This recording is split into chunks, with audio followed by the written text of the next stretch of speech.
గురుగారు, మానవ శరీరానికి అవయవాలు ఉన్న మాదిరిగానే ఆలయానికి కూడా అవయవాలు ఉంటాయని, వాటిని పంచాంగములు అంటారని చెప్తారు. అవి ఏమిటి? అవునమ్మా.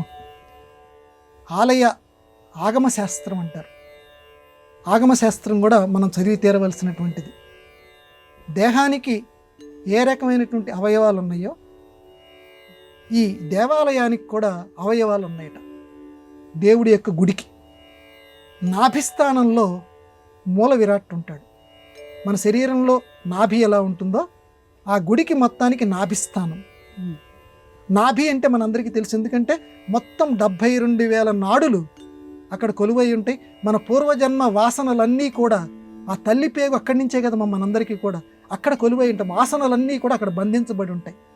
తల్లితోటి ఎప్పుడైతే ఆ బంధం తెగిపోతుందో, బొడ్డు పేగు ఏదైతే ఉందో అది ఎప్పుడైతే ఖండించబడిపోయి ఉంటుందో మనకు అన్ని పూర్వజన్మ వాసనలన్నీ కూడా మన నుంచి విముక్తం అయిపోతాయి. అంటే మనకు తెలియదు, అవి మనలోనే ఉంటాయి. వాటికి సంబంధించిన జ్ఞానం ఏదైతే ఉన్నదో మన దగ్గర నుంచి పోతుంది. పూర్వజన్మలో నేను ఎవరినన్న విషయం తల్లి కడుపులో ఉన్నంత వరకు తెలుస్తుంది, పేగు తెంచిన తర్వాత కనపడదు. సరే, ఇంతకీ నాభిస్థానం అంత గొప్పది, ఎందుకంటే అక్కడి నుంచే మనకి కడుపులో ఉన్నంతకాలం ఆహారం మనకి లభించింది తల్లి నుంచి. కాబట్టి నాభిస్థానం అంత విలువైంది. అక్కడ మూల విరాట్ ఉంటాడు. ఆ మూల విరాట్ తర్వాత కపోత ప్రదేశం అని ఒకటి ఉంటుంది. అంటే ఎంత గొప్పవాళ్ళు అంటే మనం చెప్పుకున్నామే, రుణాలు ఏవైతే ఉన్నాయో కపోతం అంటే పావురాలు. ఇవి ఆ పావురాలు అవి ఉండటానికి వీలుగా చిన్న చిన్న గోళ్లతోటి కట్టమన్నారు. జోహారమ్మ మన ప్రాచీన దేవాలయ విజ్ఞానానికి. అంటే చుట్టూ ఉన్న జీవులు ఎక్కడుంటాయి, మరి వాటికి కూడా ఆధారం మనం కలిగించాలి కదా. అందుకని వాటికి కపోత వేదిక అని ఒకటి పెట్టండి రా అబ్బాయి అన్నాడు.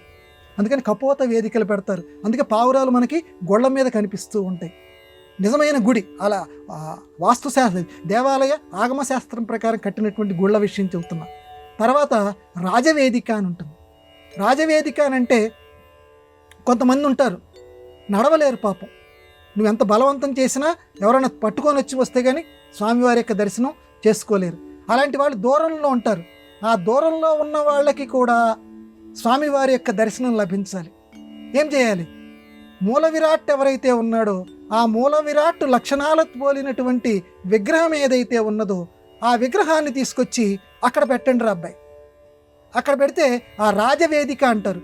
అంటే లోపల ఉన్నటువంటి మూల విరాట్ ఇదిగో ఈయనే అని చెప్పడానికి ఆ రాజవేదికలో విగ్రహాన్ని పెట్టండి.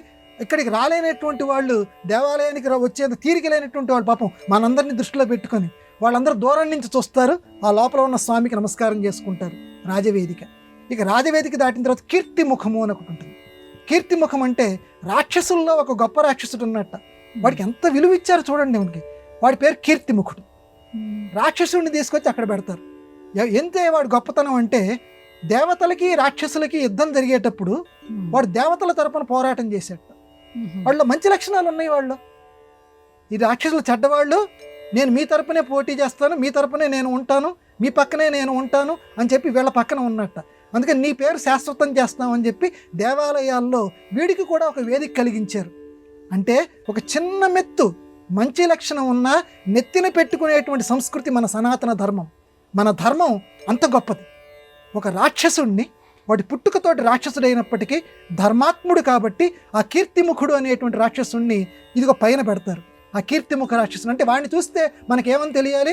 ఓహో, మనం ఎటువంటి వంశంలో పుట్టినప్పటికీ మనం గనక మంచి పని గనక చేస్తే మనం కూడా అంత ఉచ్చ స్థాయిలోకి వెళతాము, మనల్ని కూడా దేవతలు ఆశీర్వదిస్తారు అని లోకానికి సందేశం ఇవ్వటానికి ఆ కీర్తిముఖ స్థానం ఉంటుంది.